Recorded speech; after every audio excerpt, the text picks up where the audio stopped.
Okay, before I start this video, huge spoiler warning. Okay, this is crazy. All right, you've been warned. Jujutsu Kaisen. Don't watch if you don't want spoilers. It's the manga. Okay, here we go. Boom. I know I don't usually do Jujutsu Kaisen content, but I've done a few things. I know some of you are interested, so I'm just gonna say it, man. The leaks came out, chapter 260, and it is the single best thing. It's the craziest news. Okay, I have finals tomorrow. My last final, my last class of the semester, which I'm gonna ace, by the way. But I no time to study because Jujutsu Kaisen, right? Okay, listen. So if you didn't know, this chapter basically, sorry, let's rewind a little bit. Come back in. Last chapter ended with my boy the GOAT, Todo, coming in to go fight Sukuna with Yuji. All right, the 2v1, and it was already epic because, right, we got Sukuna who's been basically hurt and he can't really use curse techniques, so it's gonna be straight hands. And the 2v1 jumping, it's gonna be insane for my boys Yuji and Todo. All right, basically. The chapter starts off and we got Todo with his like little hand thing. He had like the bandages wrapped up and he unwraps it up, right? And it's like a bell, like a cowbell. And basically the way it works now is he switched his technique. So instead of, in order to activate Boogie Woogie, instead of clapping, he rings the bell. And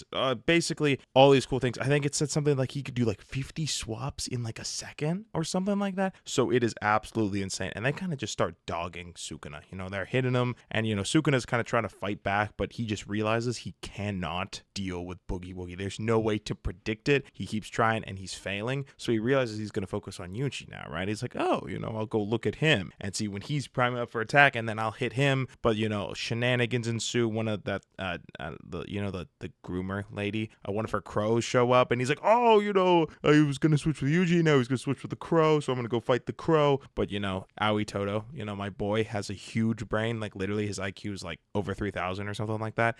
So he did like a fake into a fake into a fake into a fake, and then Yuji just dogs Sukuna with a black flash, man. It was insane. Okay, it was really cool. But that's not even the best part, right? Because not only do we have Todo and Yuji beating up Sukuna, but now we got Yuji, he's basically beating up Sukuna. He's like ripping into his chest. I think he's trying to like grab his heart or something. So Sukuna's like, oh, I'm not just gonna take this. I'm about to hit the domain expansion. But then all of a sudden, boys, we see Sukuna's attention get drawn away from Yuji, and we see the smoke clouds start to pile up, and all you see in the distance is a single figure standing upright, looking dead at Sukuna. And then the narrator says the words, Sukuna has witnessed him, the strongest ghost he has ever put down, and it is Satoru Gojo, ready to throw hands, bro. It is insane. It is awesome. It is epic. I am so unbelievably happy right now because he's back, bro. Everyone who was like, oh, Gojo lost. Oh, it's Sukuna. Oh. But as happy as I am, we do have a few problems, realistically. Okay, as awesome as it is that Gojo's back. And it confirms, okay, one of my theories is, right, everyone's come out with a bunch of theories how he can come back. Oh, he never cut his head off. Oh, binding vow, sacrifice the 6 eyes. We only see in the picture, the close-up of Gojo, we only see one of his eyes. All right. So I'm thinking, right, maybe he sacrificed his 6 eyes, one of them or both of them. When he originally died, I was like, oh, he just sacrificed one of his 6 eyes, only become half as effective or something like that. But Sukuna does make the comment, or the narrator makes the comment for Sukuna. And he's like, Sukuna could never forget those eyes or something along those lines.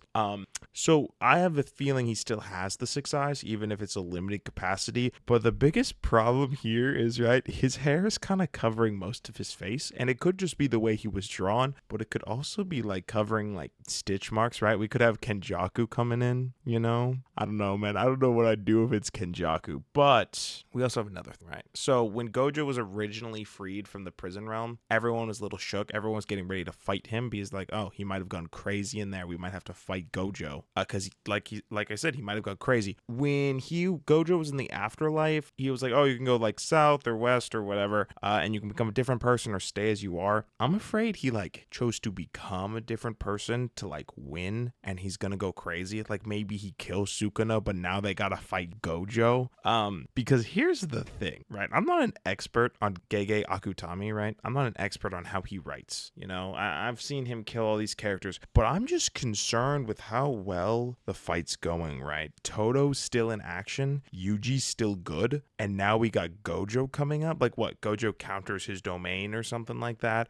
I'm just worried that they're gonna get opt. Because like, what if Todo walks in? And man, I feel like Todo's gonna be real close clutch in this situation, because if they have to fight Gojo, Boogie Woogie, right, and he might catch on that something's wrong, like I could just imagine like Sukuna being like, oh shoot, and then Yuji be like, oh Gojo, and then Todo just be like, shoot, we're gonna die. Like I could just imagine, but it's so hype. Okay, I don't have much other to say. I know as much as you guys in the situation, so now you guys are more informed. I'm just happy, and I hope Gojo is actually back, because I'll say I'm a Gojo defender. My glorious blue-eyed king. Not even gonna lie. Listen, Gojo was cool, but I never really liked him. Like I wasn't a huge super fan until he lost, because I was just mad that Gojo lost to Sukuna. And you could be like, oh, but I'm just saying, dude. I'm just saying, people can't say. I think no one anymore is saying the argument base Sukuna is stronger than base Gojo because Sukuna cheated like every step of the way. Like if Gojo really wanted to win, he could have just grabbed like the inverted spear of heaven or some cursed technique and just killed Sukuna. Like it could have just happened. But at the end of the day, right? Because Gege Akutami has been constantly, slowly but surely proving everyone's like, oh, Sukuna's stronger because he can use like his fire arrow, or oh well, he could have just unlocked his full Henin era form, and got all of his cursed energy and his domain expansion and just killed Gojo. He couldn't do that either because he burnt out all of his cursed energy or domain expansion ability fighting Gojo, right? I don't know. People they're talking crazy. Gojo's back, Todo's back, Yuji's wrecking Sukuna, Yuji hit another Black Flash. I'm just kind of worried, man. Because if this isn't Gojo, we're in trouble. But I'm hyped to see what's next. The chapter hasn't even come out, so I hope you didn't spoil yourself. I'm so happy.